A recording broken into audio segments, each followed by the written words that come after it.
हे पार्थ, तू अपना मन मुझे दे दे। बोलो ना, तो अपना मन मुझे दे दे। अच्छा एक बात बताओ, एक ही बात बार बार कोई घुमा फिरा करके आपको कहे तो आपको गुस्सा आता है कि नहीं आता है? भगवान बार बार यही बात घुमा फिरा करके अर्जुन से कहते हैं, एक जगह नहीं, जरा सुनो। एक जगह भगवान कहते हैं अर्जुन से कि मन मना भव मद भक्तो मद्याजी माम नमस्कुरु। हे पार्थ, तू मन मना भव, तू मेरे मन वाला हो जा, अर्थात अपना मन, बोलो ना, अपना मन मुझे दे दे। दूसरी जगह भगवान कहते हैं कि मैयावेश मना पार्थ मैयावेशित चेतसाम, तू अपना मन और अपना चित्त मेरे अंदर प्रवेश करा दे, अर्थात अपना मन मुझे। तीसरी जगह भगवान कहते हैं मैयेव मन, मुझ में ही, कोई ऑप्शन नहीं रखा भगवान ने, सीधे कहते हैं मैयेव मन आधत्स्व मयि बुद्धिम निवेशय, तू अपना मन और अपने बुद्धि मुझ में ही लगा दे। जब जब भगवान को मौका मिला तब तब भगवान ने अर्जुन से कहा तो अपना मन मुझे दे दे। अर्जुन को खींच हुई, अर्जुन बोला हद हो गई, जितनी देर से भाषण दे रहे हो यही कहे जा रहे हो अपना मन मुझे दे। मन कहाँ से दे दूं? ये मन मेरा ही नहीं है, इस मन ने मेरी ही नहीं मानी, मन ने मनमानी की है। मन को वश में करना कितना कठिन है, बोले किसी खुले तराजू में जिंदा मेढक तौलना। बोलो ना, खुले तराजू में जिंदा मेढक तौलना कितना कठिन काम है। 1 किलो का रखोगे तो आधा किलो वाला जंप मार के बाहर निकल जाएगा, कितना मुश्किल है। और तब खींच करके अर्जुन ने कहा है चंचलम हे मन कृष्ण, क्या कहते हो बार बार, चंचलम हे मन कृष्ण प्रमाथ बलवदृढ़म तस्याहम निग्रहम मन्ये वायो रिव सुदुष्करम। वायु को बांध करके रखना बड़ा कठिन है भाई, लेकिन एक बात तो है, मनो दुर्निग्रहम, ये बात तो अर्जुन भी कहता है। दुखेन निगृहीतुम योग्यम दुर्निग्रहम, ये बात अर्जुन मानता है कठिनता से वश में किया जा सकता है। भगवान बोले वश में नहीं किया जा सकता, ऐसी बात। और भगवान ने मन को वश में करने के 2 साधन बताए हैं। माना, ये मन बड़ा चंचल है, माना ये मन बड़ा चंचल है, कैसे तेरा भजन करूं। ये मन बड़ा चंचल है, कैसे तेरा भजन करूं। ये मन बड़ा चंचल है, कैसे तेरा भजन बड़ा चंचल है, कैसे तेरा भजन करूं। जितना इसे समझाऊं, जितना इसे समझाऊं, उतना ही मचल जाए। जितना इसे समझाऊं, उतना ही मचल जाए। राधे तेरे चरणों की, हाँ श्यामा तेरे चरणों की, गर धूल जो मिल जाए। राधे तेरे चरणों की, सुनते हैं तेरी रहमत, दिन रात बरसती है। सुनते हैं तेरी बड़े प्यार से सब दिन रात बरसती है। सुनते हैं तेरी रहमत, दिन रात बरसती है। हरि बोल। सुनते हैं तेरी रहमत, दिन रात बरसती है।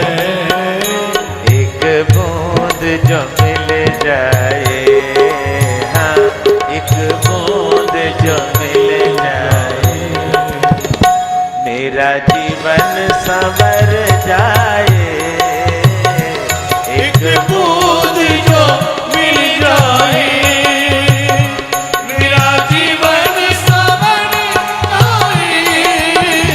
मेरा तेरे चरणों की श्यामा तेरे चरणों की।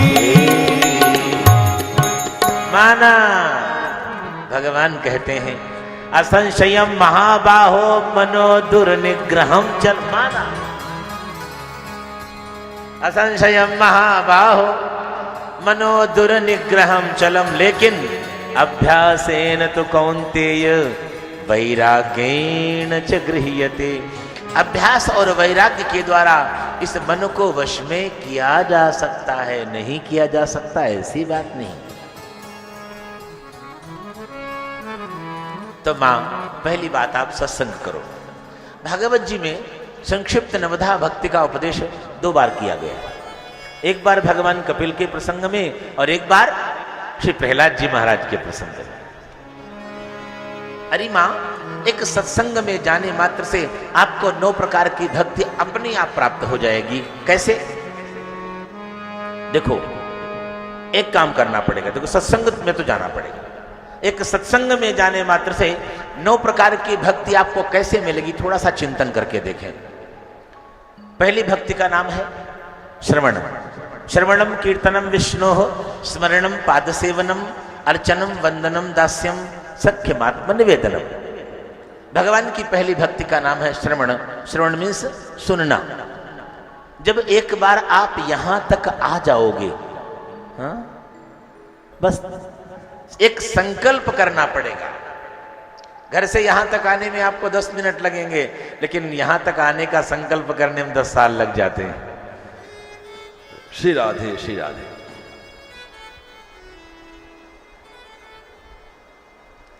एक बार यहां तक अगर आप आ गए तो पहली भक्ति का नाम है सुनना। हम सब बार बार माइक वाले भाई को तंग करते रहते हैं, आवाज बढ़ाओ आवाज बढ़ाओ। इसीलिए तंग करते हैं, इतनी तेजी से बोलूं कि जो नहीं भी सुनना चाहे बोलो ना। तो बोलो, पहली भक्ति आपको अपने आप मिल गई कि नहीं? पहली भक्ति का नाम क्या है? सुनना।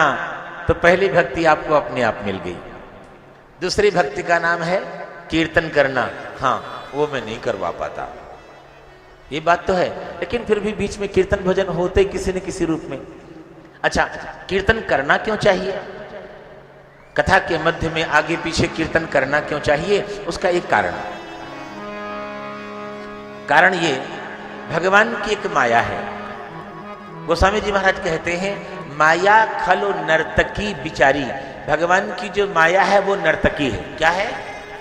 नर्तकी। नर्तकी शब्द का अर्थ होता है नाचने वाली।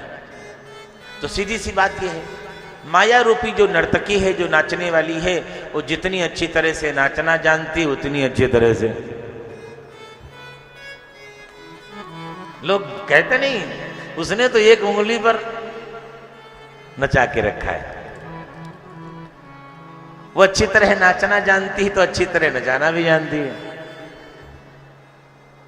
तो जो लोग माया रूपी नर्तकी के हाथों नाचना नहीं चाहते, जो लोग माया रूपी नर्तकी के हाथों नाचना नहीं चाहते हैं, उनको एक काम करना पड़ेगा। जानते हो कौन सा काम? उनको काम ये करना पड़ेगा, इस नर्तकी शब्द को उल्टा करना पड़ेगा। क्या करोगे? नर्तकी शब्द को उल्टा करोगे तो बन जाएगा कीर्तन। तो जो लोग कीर्तन करते हैं वो माया रूपी नर्तकी के हाथों नाचने से बच जा।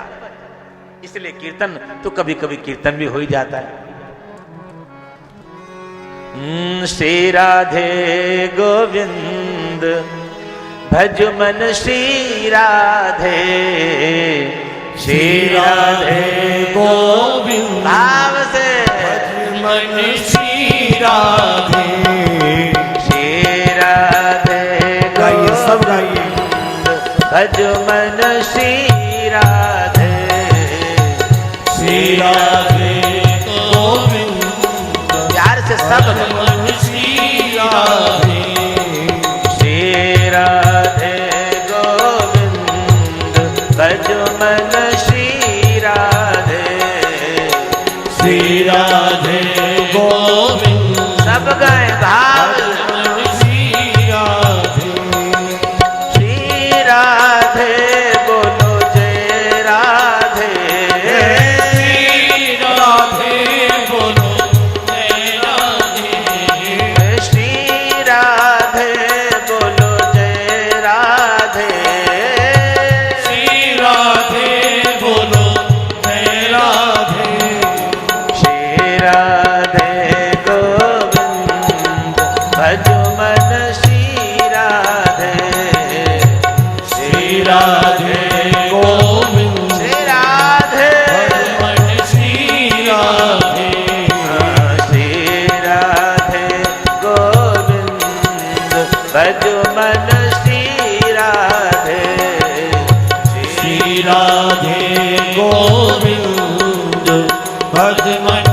श्री राधे श्री राधे बोलो जय राधे श्री राधे बोलो जय राधे श्री राधे बोलो जय राधे श्री राधे बोलो जय राधे श्री राधे गोविंद भज मन श्री राधे श्री राधे गोविंद भज मन श्री राधे श्री राधे गोविंद भज मन श्री राधे राधे गोविंद मन श्री राधे श्री राधे गोविंद मस्ती में झूमते हुए दोनों हाथ ऊपर करके तालियों की सेवा करते हुए जय जय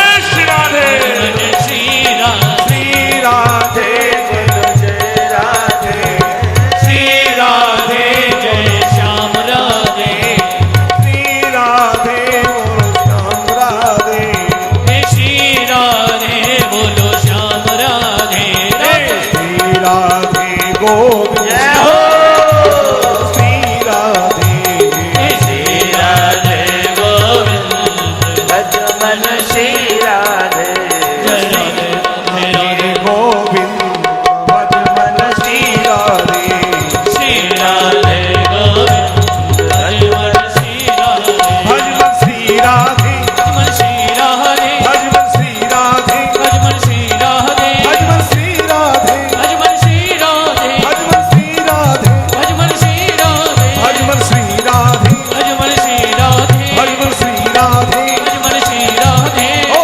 श्री राधे गोविंद भज मन श्री राधे हो राधे गोविंद भज मन श्री राधे श्री राधे गोविंद भज मन श्री राधे श्रवणम कीर्तनम विष्णु स्मरणम भगवान की तीसरी भक्ति का नाम है याद आना। अच्छी एक बात बताओ, कथा को सुनते सुनते आज 4 दिन तो हो ही गए। जब आप यहां से कथा सुन करके अपने अपने घर अपने अपने आवास में जाते होंगे तो यहां सत्संग में सुनी एक बात भी आपको घर में याद नहीं आती। एक बार भी भगवान की कोई लीला, भगवान की कोई करुणा, कोई बात आपको याद नहीं आती। अगर एक बार भी आपको याद आ गई तो समझ लो तीसरी वाली भक्ति भी अपने आप। अच्छा, जिनकी बार बार याद आती है तो मन होता है ना उनको अपने घर में लेके आऊं। तो जब रोज आप सत्संग सुनोगे, रोज कीर्तन करोगे, रोज भगवान की याद आएगी तो मन करेगा ना लड्डू गोपाल को अपने घर में लेके आओ। अपने इष्ट को, मेरा बंधन कोई गोपाल से नहीं है, अपने इष्ट को लेकर के आप अपने घर में आ जाओगे। और जब घर में आओगे तो चौथी भक्ति का नाम है पाद सेवनम, चरण सेवा करना। तो भैया केवल चरणों को स्नान कराओगे क्या? पूरे भगवान की पूजा नहीं करोगे? तो पांचवी भक्ति का नाम है अर्चनम, पूजा करना। और पूजा करने के बाद में सहज ही आप कोई न कोई भजन गाते हो, कोई न कोई स्तुति गाते हो। तो यही तो वंदना है। जब आप वंदना करते हो, भगवान को भजन सुनाते हो, कीर्तन सुनाते हो, तो यही वंदना है। और वंदना करने के बाद आप हाथ जोड़ करके अपना मस्तक भगवान के चरणों में, जब भगवान को आप ढोक लगाते हो तो भगवान से क्या कहते हो? महाराज आप स्वामी हो, हम आपके दास हैं, हम आपके सेवक हैं। ये दास्य भक्ति है।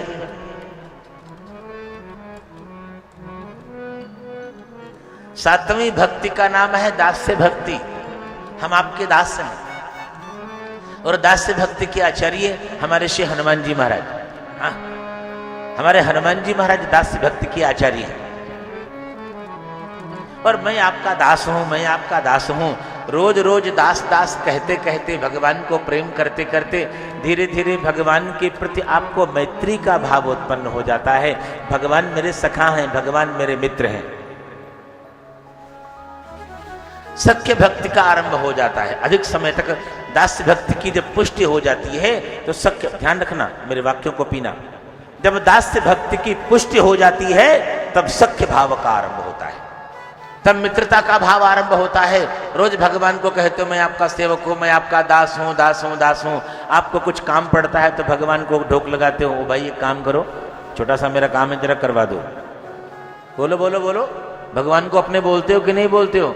भैया छोटा सा काम है, करवा देना। अगर 4 दिन के अंदर भगवान ने आपका काम न करवाया तो आप क्या करते हो? हद हो गई, छोटा सा काम था, ये आपसे करवाया नहीं होता है। जब सब कुछ आपको हम मानते हैं, मेरा काम आप नहीं कराओगे, मैं आपसे नहीं बोलूंगा तो किसको जाकर के बोलूंगा? भगवान कहते हैं मोर दास कहा ये नर आशा, कहा हो तो कहा विश्वासा। दास मेरे कहलाते हो और कुछ काम होता है तो दूसरे की गुलामी करते हो, दूसरे के आगे हाथ पांव जोड़ते हो। क्या इसी का नाम विश्वास है? कहा हो तो कहा विश्वासा, यही विश्वास है तुम्हारा? तो जब दास्य भक्ति की पुष्टि हो जाती है तब सख्य भाव का आरंभ होता है। और भगवान श्री हनुमंत लाल के इस सख्य भाव का, दास्य भक्ति का एक प्रमाण मैं आपको देता हूं। मानस का एक प्रसंग आप अच्छी तरह जानते हैं। जब भगवान सुग्रीव आदि अपने मंत्रियों के साथ बैठे हैं, बड़े ध्यान से पीना, उत्तम बात। उस समय विभीषण भगवान की शरण में आया। तो भगवान तो जानत प्रीति रीति रघुराई, प्रेम की परंपरा का निर्वाह करना तो कोई मेरे राम से सीखे। नीति प्रीति परमार्थ स्वार्थ, कौन राम सम जान जथारथ। नीति प्रीति परमार्थ और स्वार्थ मेरे राघव से ज्यादा कोई नहीं जानता है। मेरे भाई बहन, तो भगवान ने नीति का पालन करते हुए अपने मित्र मंत्रियों से पूछा, विभीषण शरण में आया है, क्या करना चाहिए? तो सुग्रीव ने कहा महाराज क्या बताऊं, जान ही न जाई, बोलो ना, निशाचर माया काम रूप के ही कारण।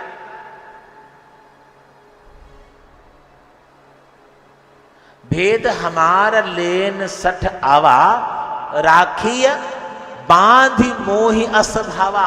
हो सकता है हमारा भेद लेने के लिए आया हो, तो हमारी नीति तो ये कहती, हमारा मत तो ये है, इसको बांध के रखो। ठीक, भगवान दाएं बाएं देखने लगे। ध्यान से पीना, बड़ी सुंदर बात है। भगवान कुछ दाएं बाएं देखने लगे तो हनुमान जी ने भगवान को घूर के देखा, बड़ी लाल पीली आंखें करके देखा, क्योंकि हनुमान जी महाराज पहले विभीषण से मिल चुके थे। उनके स्वभाव के बारे में, उनके प्रेम समर्पण के बारे में वो जानते थे। आज विभीषण शरण में आया है, आज भगवान मंत्रियों से पूछते फिर रहे हैं, आज वो बगलें झांक रहे हैं। हनुमान जी को अच्छा नहीं लगा, तो हनुमान जी ने जरा लाल पीली आंखें करके भगवान को देखा, गर्दन हिलाई, मन ही मन बोले कोई बात नहीं, अकेले में मिलो फिर बताऊंगा। अरे सबके सामने थोड़े ना झगड़ा करना चाहिए। जिनका मान करते हैं सबके सामने उनका अपमान थोड़े ना करना चाहिए। आपस में जो मर्जी कर लो, चलो कोई बात नहीं, हो गया। विभीषण शरण में आ गया। भगवान ने सीधे कह दिया, उभय भांति तहि आनहु, हंसी कहा कृपा निकेत। वो जिस काम के लिए भी आया उसको लेकर के आओ। चलो, विभीषण की शरणागति हो गई, बात खत्म, सब हो गया। रावण पर विजय प्राप्त हो गई, भगवान का राज तिलक हो गया, भगवान अयोध्या भी सब ठीक हो गया, राम राज्य की स्थापना हो गई। आज सारे के सारे भाई बागीचे में बैठे मस्ती कर रहे हैं। तो अचानक भगवान को ध्यान में आया। भगवान ने हनुमंत लाल से कहा, अरे हनुमान, तो उस दिन मुझे बड़ी लाल पीली आंखें दिखा रहा था। किस दिन? मैंने आपको लाल पीली आंखें वाला कब दिखाई? भगवान बोले, वो जिस दिन विभीषण शरण में आया था उस दिन तुम बड़ी मुझे लाल पीली आंखें दिखा रहे थे। अब हनुमान जी को याद आया, ध्यान रखना, जीव का भूलना स्वभाव हो सकता है, भगवान का भूलने का स्वभाव नहीं।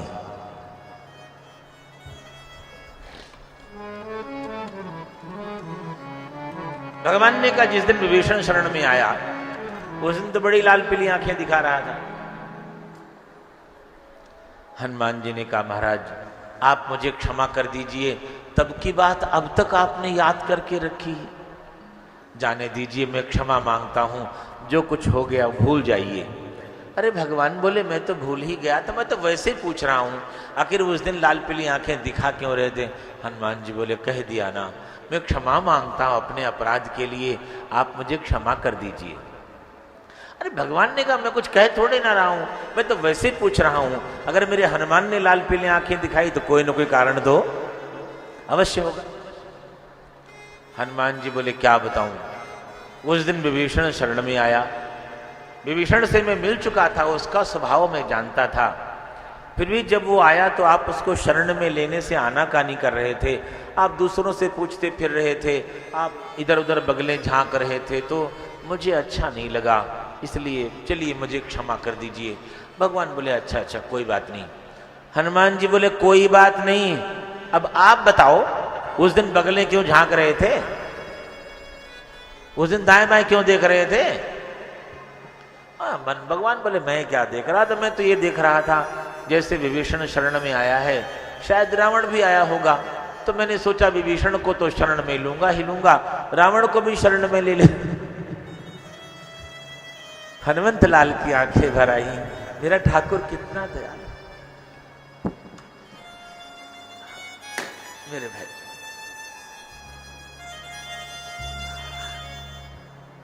बिन सेवा जो द्रवे दीन पर राम, ऐसो को उदार, ऐसा कौन करुणावर। विभीषण से मिले, विभीषण ने कहा, क्या भगवान कभी मुझ पर करुणा करेंगे, कभी मुझे दर्शन देंगे? हनुमंत लाल कहते, क्यों नहीं देंगे, मुझे देखो ना।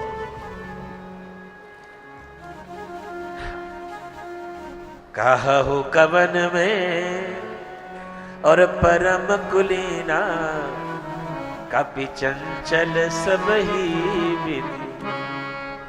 यहां तक कि प्रातले जो नाम हमारा, तो तेहि दिन ताहि न मिले आहारा। असमय अधम सखा सुन, और मोह पर रघुबीर, कीन्ही कृपा सुमिरे गुण, तो भरे विलोचनी। कृपा कैसे नहीं करेंगे, उनका तो कृपा करना उनका स्वभाव है, करुणा करना उनका स्वभाव। मेरे भाई बहन,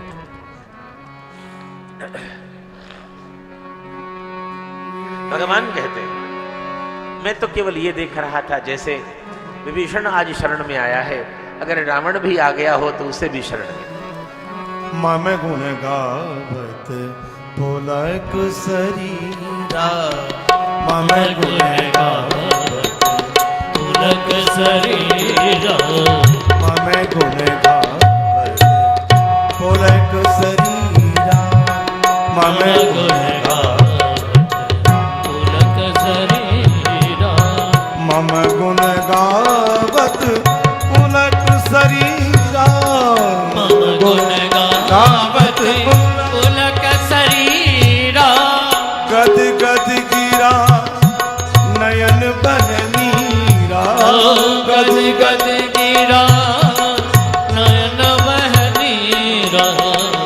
गुण गावत पुलक शरीरा।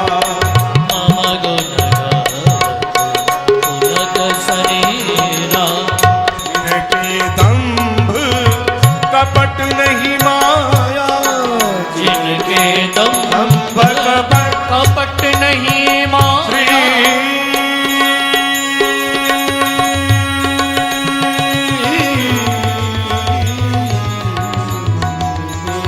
दंभ कपट, जिनके दंभ कपट नहीं माया, जिनके दंभ कपट नहीं माया। जिनके दंभ कपट नहीं माया, तिनके हृदय बसहु रघुराया। तिनके हृदय बसहु रघुराया। मन मन सो मोहि पावा, जय हो। निर्मल मन जन सो मोहि पावा। मोहि कपट छल क्षेत्र न भावा। मोहि कपट छल मेरे भाई बहन, तो दास्य भक्ति की जब पुष्टि हो जाती है तो सख्य भाव का आरंभ हो जाता है, फिर मित्रता का भाव जागृत हो जाता है। और नवम भक्ति का नाम है आत्मनिवेदनम। जो कुछ कहना है अपने आराध्य के सिवा, अपने इष्ट के सिवा किसी और से। तो बोलो, एक सत्संग में आने मात्र से 9 प्रकार की भक्ति आपको अपने आप मिल गई कि नहीं? सताम प्रसंगान ममवीर संविदो भवंत ऋतकर्ण रसायना कथा तज्जोषणा दाशप वर्ग वर्तमनी श्रद्धा रतिर भक्ति अनुक्रमिष्यति। माँ, एक सत्संग करने मात्र से आपको 9 प्रकार के भक्ति सहज प्राप्त हो जाएगी। अच्छा, दूसरा काम क्या करना है? बोले माँ, आप निष्काम कर्म करना। सकाम कर्म जीव के बंधन का हेतु है। भक्ति से मन का निग्रह होगा, क्योंकि मन एवं मनुष्याणाम कारणम बंध मोक्षयो। एक मन ही है जो जीव के बंधन और मुक्ति का हेतु है, वरना न कुछ बंधन है न कुछ मुक्ति है। आप निष्काम कर्म करो। सकाम कर्म के बंधन में बंध करके जीव 84 लाख योनियों में भटक करके तब कहीं एक बार उसे मानव का जीवन प्राप्त होता है। और ये मानव जीवन हमारे पुरुषार्थ का परिणाम नहीं, ध्यान रखना, ये हमारे पुरुषार्थ का परिणाम नहीं है, मेरे ठाकुर की करुणा का परिणाम है। कबहु करी करुणा नर देहि, देत ईस बिनु हेतु स्नेही। अकारण करुणा वरुणालय। जैसे माता पिता अपने बच्चों से अकारण ही प्रेम करते हैं, ऐसे ही भगवान भी अकारण करुणा वरुणालय हैं, बिना किसी कारण के अपने जीव से प्रेम करते हैं। ऐसा कभी होता है जब भगवान मनुष्य देह देते हैं,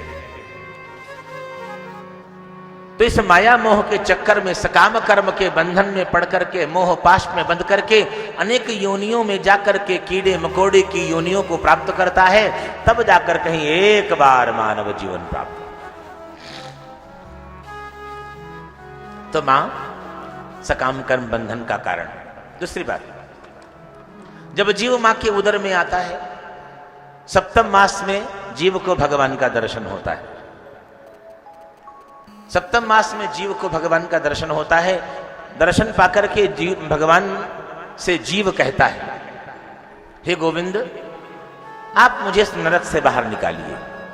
सोहम ब्रजामि शरणम हे कुतो भयम में एने दृषि गतिर दर्श सुतो रूपा। आप मुझे इस नरक से बाहर निकालिए। मैं कसम खाता हूं, ऐसा कोई काम नहीं करूंगा जिससे मुझे फिर से इस नरक में आना पड़े। भगवान कहते हैं, कोई बात नहीं, निकाल दूंगा बाहर।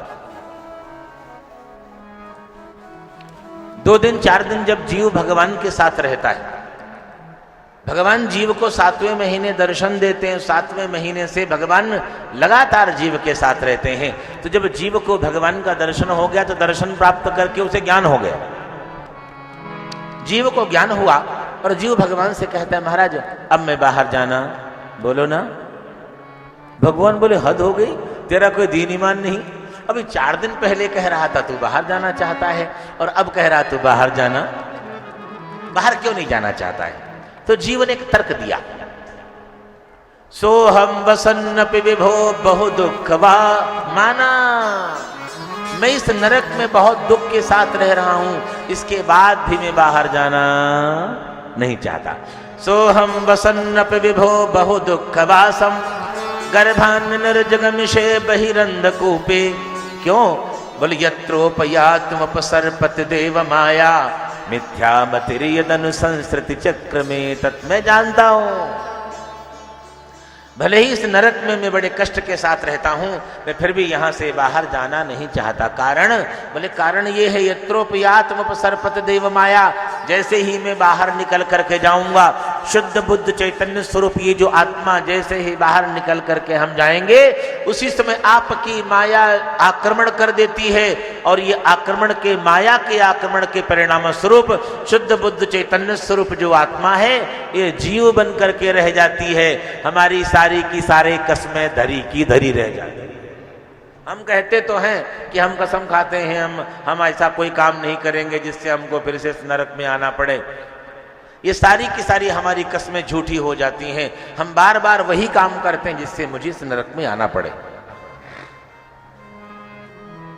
इसलिए हम बाहर जाना नहीं चाहते। भगवान बोले बेटा इस बार तो जाना पड़ेगा, अगली बार ऐसा कर्म नहीं करोगे तो नहीं जाना पड़ेगा। नवम मास में वायु की प्रेरणा से भगवान ने वायु को प्रेरणा दी। वायु की प्रेरणा से जीव का जन्म होता है और जन्म लेते ही आपसे एक प्रश्न करता है, कहां कहां कहां, मैं कहां हूं और वो कहां है, मैं अभी अभी जिससे बातें कर रहा था। लेकिन मेरे भाई बहन हमारे पास उसके किसी प्रश्न का उत्तर नहीं होता है। हम झट करके उसको रिश्वत देते हैं, मुंह बंद कर देते हैं। जब जब उसे चेतना लौटती तब तब पूछता है वो कहां है और मैं कौन हूं।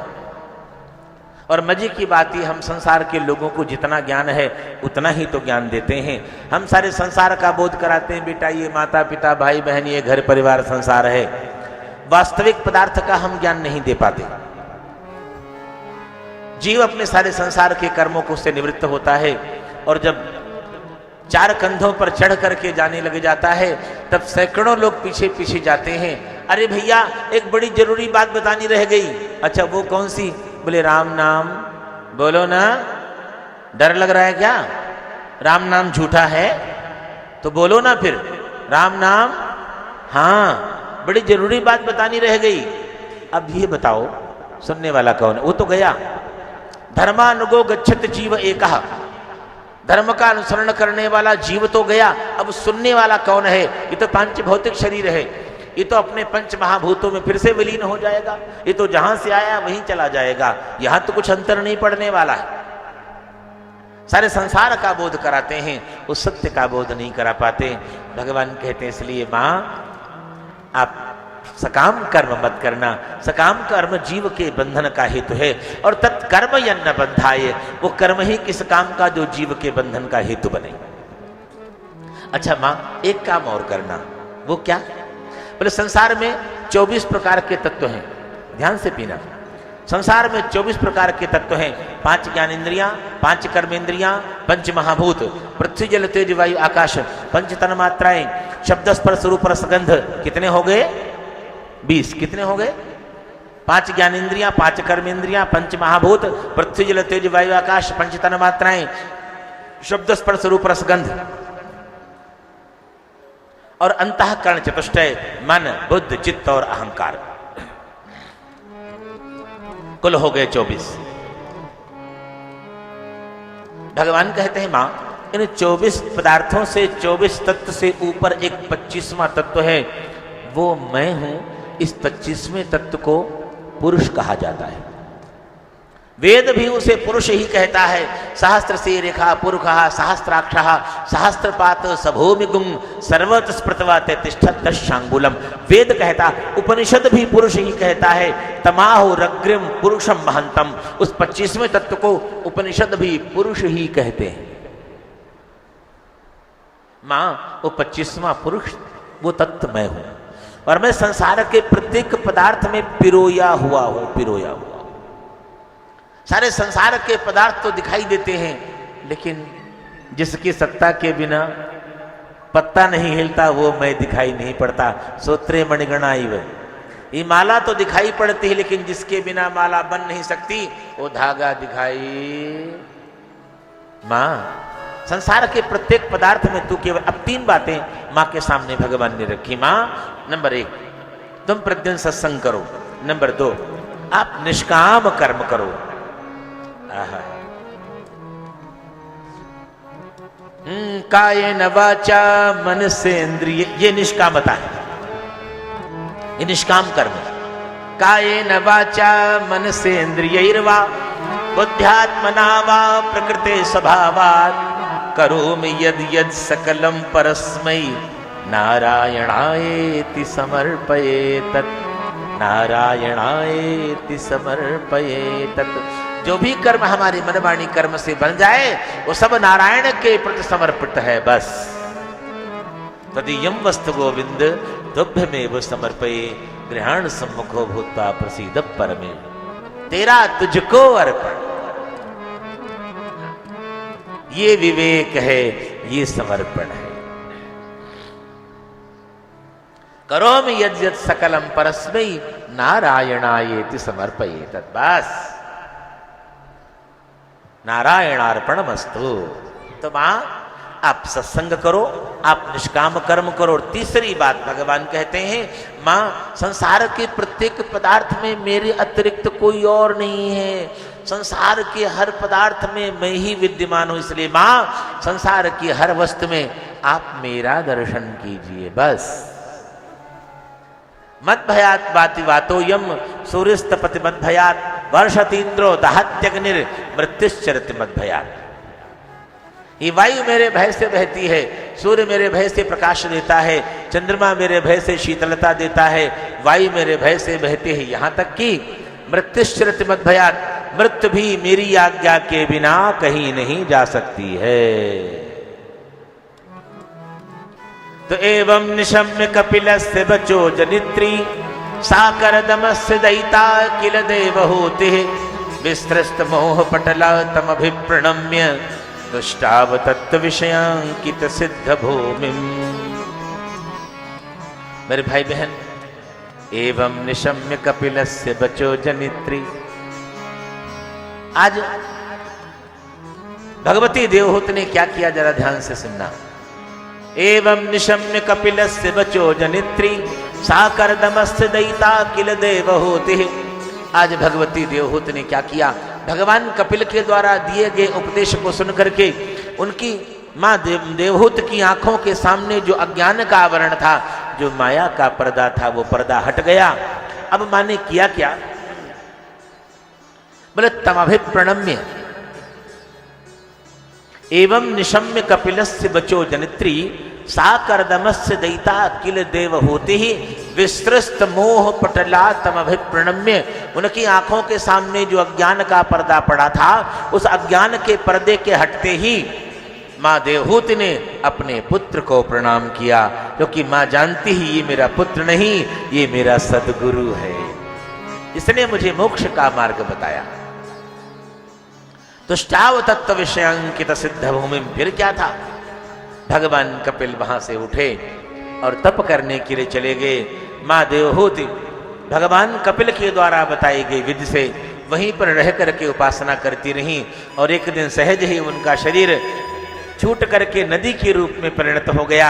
दिव्य देह धारण करके भगवती देवहूति भगवान के परम मंगलमय धाम को, बोल वृंदावन बिहारी लाल की जय, लक्ष्मी नारायण भगवान की जय, सच्चिदानंद भगवान की जय, कपिल भगवान की जय। भगवान के परम मंगलमय धाम को, मेरे भाई बहन, जो कि ये ज्ञान भगवान कपिल ने अपनी माँ को संख्याओं के माध्यम से दिया था, ये 5 वो 5, ये 5 ये 4 ये वो, जो कि ये ज्ञान भगवान कपिल ने संख्याओं के माध्यम से दिया था, इसलिए इस शास्त्र का नाम पड़ा सांख्य शास्त्र, इस ज्ञान का नाम पड़ा सांख्य ज्ञान। और यह भगवान कपिल ने अपनी माँ के लिए निर्माण किया था, अपनी माँ को उपदेश देकर के मोक्ष का मार्ग उनको दिया। सुखदेव जी महाराज कहते हैं, राजन महाराज, मनु की तीसरी पुत्र जिनका नाम प्रसूति, प्रजापति दक्ष ने अपनी पत्नी असकनी के उदर से 11,000 पुत्रों को जन्म दिया। हरीश और शबलाश्व नाम के 10,000 और 1,000 पुत्रों को जन्म दिया। ये पुत्र तपस्या करने के लिए गए और देवर्षि नारद के उपदेश को माना और सब के सब सन्यासी हो गए। एक पुत्र भी, 11,000 पुत्र एक भी लौट करके ना आया। प्रजापति दक्ष को बड़ा दुख हुआ। एक दिन प्रजापति दक्ष की भेंट नारद जी से हो गई। नारद जी को प्रजापति दक्ष ने कहा, तू ही है ना जिसने मेरे 11,000 पुत्रों को सन्यासी बना दिया? तुझे प्रवचन करने का बड़ा शौक है ना, तो बड़ा आराम से बैठकर आसन लगा करके सबको प्रवचन देता, उपदेश देता। तो जा, मैं तुझे शाप देता हूं, न भवेत क्षणतः पदम। आज के बाद तू 2 घड़ी से ज्यादा कहीं टिक ही नहीं पाएगा। जब तुम बैठोगे नहीं तो प्रवचन भी नहीं दोगे, भटको। और वैसे तो ठीक है, रमता जोगी बहता पानी। जोगी जब तक रम रहा है, इसीलिए सन्यासी का एक पर्याय है परिव्राजक। परिव्राजक शब्द का वही अर्थ है, परितः व्रजति परिव्राजकः, तो भ्रमण करता रहे। रमता जोगी बहता पानी अच्छा है, जब जल स्थिर हो जाता है तो फिर अपेय हो जाता है।